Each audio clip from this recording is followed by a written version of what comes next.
अगर आप लोग न्यूली माँ है, नई नई माँ बनी है और आपका बच्चा रो रहा है, मतलब रात में सोते टाइम पे मोस्टली ही रोता है, मेरा भी एक्सपीरियंस रहा है, तो उसकी वजह से ना आप सो पा रहे हो ना आपका बेबी सो पा रहा है, बेबी रोता है तो उससे भी बहुत उलझन मचती है। ये वीडियो सिर्फ और सिर्फ आपके लिए है।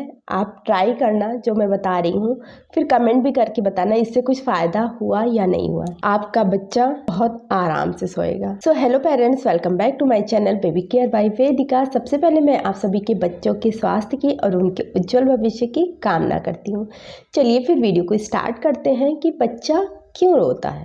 जब नई नई माँ बने रहो ना, तो उस टाइम पे कुछ समझ में नहीं आता है। बस फ़ोन करके पूछो ऐसा क्यों हो रहा है, डॉक्टर से पूछो, तो सबकी अलग अलग राय होती है। बट मैंने जो एक्सपीरियंस किया हुआ है, मेरी बेबी 12 मंथ की है, मेरी क्या जानी रही है। 1 मंथ तक तो मैंने भी बहुत झेला बेबी के साथ, समझ में नहीं आ रहा था बेबी क्यों रो रही है। 1 मंथ नहीं, 15 डेज कह सकते हैं, या फिर 20 डेज ऐसे ही, क्योंकि मेरे घर में जॉइंट फैमिली है, तो मेरी मदर इन लॉ और बहुत सारे लोग हैं, तो हर लोग अलग अलग एडवाइस देती है। और हाँ, और सबका जो भी एडवाइस था और सबका जो भी नुस्खा था, कह सकते हैं दादी नानी के नुस्खे जो होते हैं, वो बहुत काम किया। पहली बात, अगर आपका बच्चा रो रहा है रात में सोते टाइम में, ठीक है, आप एक चीज़ करो ही करो, आई थिंक करते ही होगे, जब बेबी दूध पी लेता है तो उसे डकार दिलाना होता है, ठीक है, ऐसे करके। और डकार वो लेता ही लेता है, मतलब आप दूध पिला के उसे डकार दिला रहे हैं तो वो डकार लेगा ही, उससे थोड़ी रिलीफ मिलती है।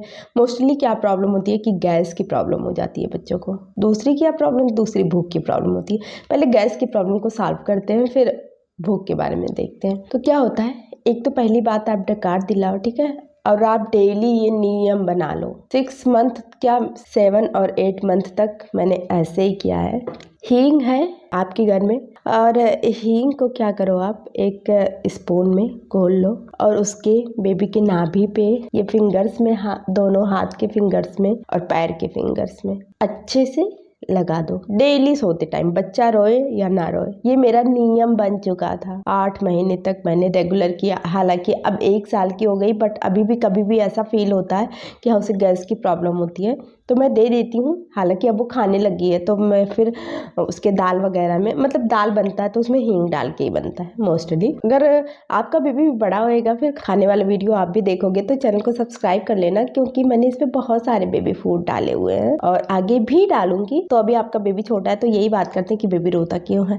तो पहला रीज़न तो ये हो गया गैस का। तो ये आप डेली करो, डेली, मतलब कि बच्चा रोए ना रोए, वेट मत करो कि हाँ बच्चा मेरा अब रोएगा तब मैं उसके नेल्स में या नाभि में लगाऊंगी। ये बहुत फ़ायदा करता है। दूसरी बात ये कि जैसे मैं सोने जा रही हूँ, तो मैंने बेबी को मिल्क फीड करा दिया। समझिए 10 बजे मैं जा रही हूँ, तो मैंने फीड करा दिया। उसके बाद से मैं उसे सुला रही हूँ, वो सो नहीं रहा है, ठीक है। फिर मान ले खेल रहा है, अपना आराम कर रहा है, हाथ पैर चला रहा है। लेकिन जैसे 11 बज गया, 12 बज गया, फिर वो रोना स्टार्ट कर देता है। तो ऐसे टाइम पे हमें ये नहीं आइडिया लगता कि उसे भूख लगी होगी। बच्चे को भूख बहुत जल्दी जल्दी लगती है।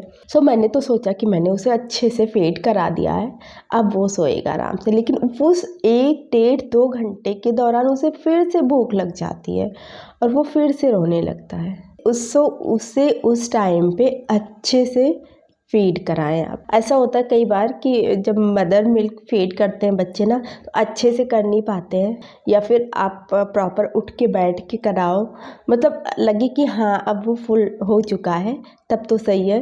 मैं अपना एक्सपीरियंस बता रही हूँ। क्या होता है कि मुझे लगता था कि वो फीड नहीं कर पा रहा है, फिर मैं उसको फिर मिल्क निकाल के फिर बॉटल में करके मैं उसे पिलाती थी। तो जैसे दिखता भी था कि हाँ बेबी ने इतना मिल्क पिया, तो आई थिंक उसका पेट फुल हो गया होगा। तो जैसे मैंने ये करना स्टार्ट किया, जैसे 10 बजे पिलाया, फिर बेबी मेरा नहीं सो रहा, तो फिर मैंने निकाल के पिलाना स्टार्ट किया। तो फिर क्या होता था उस टाइम पे, फिर बेबी का जब टमी फुल हो जाता था, सो जाता था। हालांकि हमेशा निकाल के नहीं पिलाते थे, बट उस टाइम पे बहुत प्रॉब्लम भी होती है, हर न्यूली माँ समझ सकती हैं। जब बच्चे को फीड कराओ और तो फिर ये एक साइड से या फिर बैठे बैठे पूरा बैक, ये सारा पेन होने लगता, बहुत दिक्कत होती है। मुझे तो हो रही थी, हालांकि सबके अलग अलग एक्सपीरियंस रहे होंगे।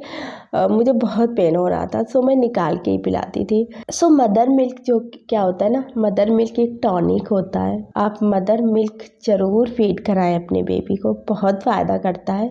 इसके लिए मैंने क्या कुछ नहीं किया है अपने बेबी को पिलाने के लिए। सो अगर आप नहीं फीड करा पा रहे हैं अपने बेबी को, सो कमेंट करके पूछिएगा, मैं आपको एक ट्रिक बताऊंगी। मैं जल्दी उस पर वीडियो बनाऊंगी, बेबी की वजह से टाइम नहीं मिल पाता, इस वजह से नहीं बना पाती हूँ। जल्दी इस पर वीडियो बनाऊंगी कि क्या करें जिससे आपका बच्चा मिल्क फीड करने लगे, या फिर आपका जो मिल्क है, मिल्क सप्लाई बढ़ जाए ज़्यादा से ज़्यादा, ताकि बेबी उससे पूरा संतुष्ट हो सके। इस पर जल्दी ही वीडियो बनाएंगे। सो आप सभी लोग समझ गए होंगे कि क्या करें। सोते टाइम दूध पिलाएं, पहली बात। बेबी के नेल्स में पूरा हींग लगा दें, पूरा नाभि वगैरह में सब लगा दें, ठीक है। और जब भी बेबी पिए तो उसे डकार दिलाएं। ऐसा नहीं कि सो रहा है बेबी, सोते सोते पी लिया फिर वो उसको सुला दिया, फिर वो तो रोएगा ही रोएगा। जब बेबी मिल्क फीड कर ले तो उसे डकार जरूर दिलाएं। अगर कोई क्वेश्चन होगा बेबी से रिलेटेड या उसके खाने से रिलेटेड तो कमेंट सेक्शन में पूछ सकते हैं आप सभी लोग। वीडियो कैसा लगा ये भी बताइएगा, अच्छा लगा तो एक लाइक करिएगा, चैनल को सब्सक्राइब भी कर दीजिएगा, क्योंकि बेबी से रिलेटेड बहुत सारी इन्फॉर्मेशन आपको मैं देने वाली हूँ। फिर मिलते हैं अगले नए इन्फॉर्मेशन के साथ। Bye bye.